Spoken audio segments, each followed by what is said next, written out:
The Brand Story Media recently organized the Indian Brand and Leadership Conclave 2022 on the theme of Embracing the Change, the New Normal. The conclave was marked with insightful keynotes delivered by nationally renowned personalities including Shri Fagan Singh Kolaste, Shri Kabir Bedi, Shri Vineet Goenka, Shri Sameep Shastri and Lakshmi Narayan Tripathi. The conclave saw power-packed panel discussions on Atmanirbhar Bharat and Data is the New Oil, and celebration of Indian brands and leaders with an award ceremony that honored brands and leaders under various categories. Welcome and thank you for joining us in the latest episode of Indian Brand and Leadership Conclave. So my question to all the panel members are, data is everywhere and leveraging the same across industries is a new norm. How has this change transformed your workday and meetings? So I would first go with Mr. Patnaik. Thank you. You have already told that how data is important and the new oil. I would say just to add on to that oil is geographic specific, and that's why some countries got benefited out of the oil. But data is agnostic, geographic agnostic. So everybody who has a smartphone has the ability to use that to the benefit. So that has the power. Data has multiple power to empower people. And again, like oil unrefined of no use, so as the data unorganized, and so that's the thing. So with the agriculture land pattern, with the their production capabilities, their the rainfall data, the market data, which helps customize the customer, what kind of production he should have looked at, what kind of efficiency is bringing in, where the market is, whether it can link into the market. So it is changing. It is changing in a very, very rapid way, in a very, very positive way. And this helps build the whole ecosystem in a more positive way, and it helps unleash that wealth for crores of people in the country. Finance field, do you feel scared, or do you feel a little worried about too much of data going around and being financial sector? Do you feel unsafe, or do you feel that extra mile to protect the privacy and the security?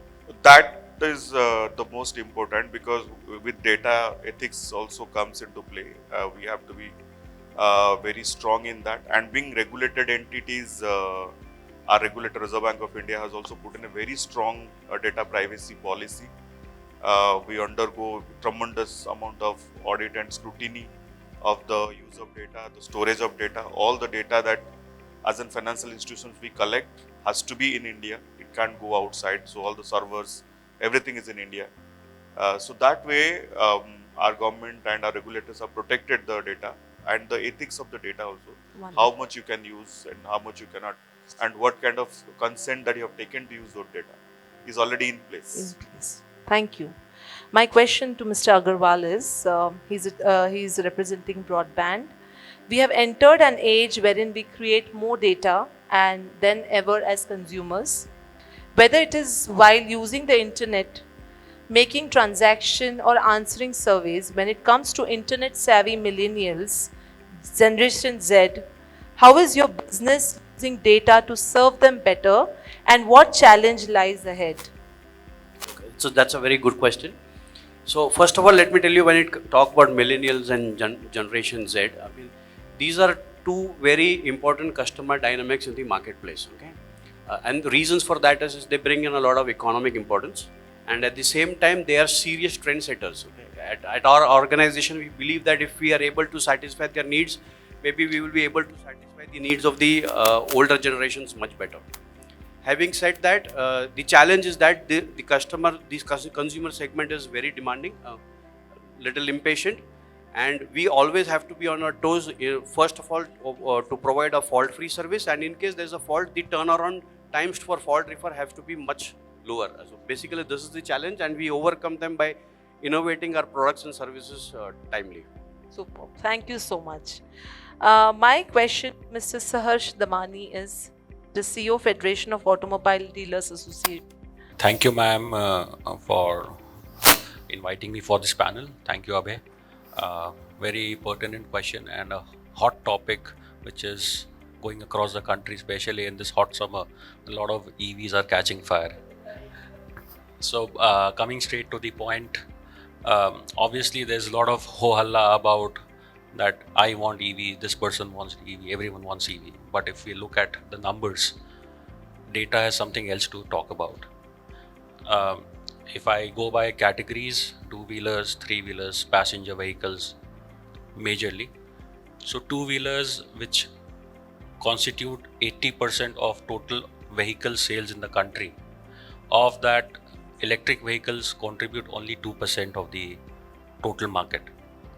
Three-wheelers is something which is doing astonishingly well. 46% of EVs, three-wheelers are now converted into new EV sales. And passenger vehicles, where we have a very less amount of penetration, because India currently has around 22 passenger vehicles per thousand, whereas if you look at America, it has 90 vehicles per 100, sorry. So in passenger vehicle, our penetration is sub 0.5% in EVs right now. Now, why is it so?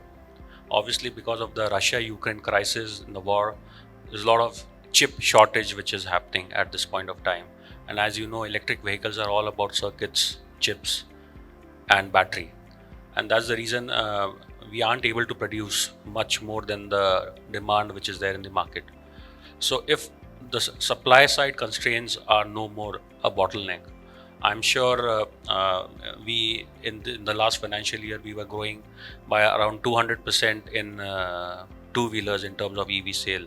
If things are back to normal, the growth this year will be not more than 700 or 800% in two-wheelers, and we may hit 10% mark in terms of two-wheeler sales in the country, which is generally a mass market product. So the potential is very high, but people also need to understand that EV is not the only market. Apart from internal combustion engines, EV is there, plus ethanol engine, flexi fuel engine, and going forward, hydrogen-based power cells will also come up. So there'll be a lot of options and varieties available for the Indian consumers in times to come. So auto industry is one industry where you don't bring out product on day one. So, for example, if I think of a product today, in a year's time that product cannot come because you have to do a lot of ground testings. The reason why most of the new players who are coming in two-wheelers in electric vehicle segment, they are startups, and not enough amount of testing is done for the Indian condition. India is not just one country. If you look at UP, it would have been the 5th largest population country in the world. So UP in itself is a big country in itself.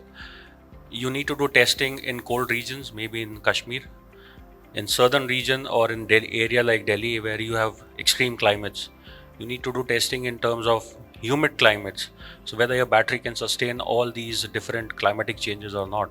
You have to do testing in terms of high terrains and low terrains.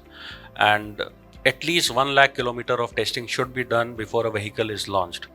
And in a hush of things and in terms of the valuation game, there are a lot of new startups which are coming into this industry, and that's where they are going wrong. And that's why a lot of EV fires are taking place at this point of time. My next question is to Ms. Ritika Madhubani. She's a Senior Manager Customer Engagement and Product Marketing Zoho One. What are some data management strategies that Zoho swears by or recommends for businesses eager to manage data for business growth? We do not sell their data to third parties. In fact, we prevent surveillance companies from spamming our customers. So if you go to a site like BuiltWith, you'll be able to see how many companies are spying on you. So we have some blockers. So Zoho doesn't let surveillance companies spam our customers unnecessarily. Okay. That's something really very nice what you have said. I mean, day to day, we are just scared of, where is our data going, wherever we go for shopping, even if the person asks for number and name, we get so irritated. Why are you doing this to us? It's a matter of privacy, and it's a matter of protection, security. And over time, this has helped us earn customer trust. Right. So that's why we would very recommend important. businesses to have strong Yes. security and privacy policies. Yes. You had to say something. Yeah, I'll just add on what she was saying. There's a recent example, as I was talking about EV fires and EV malfunctioning. There's a recent example in northeastern part where a customer purchased a well-known brand's two-wheeler. He was trying to accelerate, but the brakes failed and he lost control of the vehicle. Even after applying brakes, that wasn't being taken care of. And obviously he made it with an accident, but somehow it's okay. He's okay now. So there was a malfunction of the vehicle, but then the company came out with a press release sharing the entire data of the customer. At this point of time, he was in this location at this speed and at this acceleration. Okay. So then this is something which comes in part of the data privacy. The customers today generally don't look at the nitty-gritty and the fine prints. So it's very important that customers look at the fine prints and then sign an agreement or a document, because you never know what your data is being captured, what kind of data has been captured and how it is being used. So a Data Privacy Act is a very important topic in the Western world, but somehow in India it's not been looked at. It's not been, It's not just been underplayed. promoted. It's chalta hai yes. kind of attitude. Yes. So this needs to change. It needs to change the mindset of the consumers. They need to be very strict about how their data is being used, and wherever they are signing agreements, this needs to be looked into. Yeah, very important. I think it's a really matter of worry that the data has been gone everywhere, and what's happening with your data, who is using it, what way, and where are you getting in trouble or not, is something which is a matter for everybody to think about. So I think with this wonderful discussion, I would like to wind up the final panel discussion. Thank you so much for giving such wonderful insights, and thank you for joining us on this panel discussion. Thank you all Thank of you. Thank you for watching today's episode of India's Brand and Leadership Conclave. We will be back with yet another episode of leading brands and leaders of the nation. Until then, take care and stay tuned.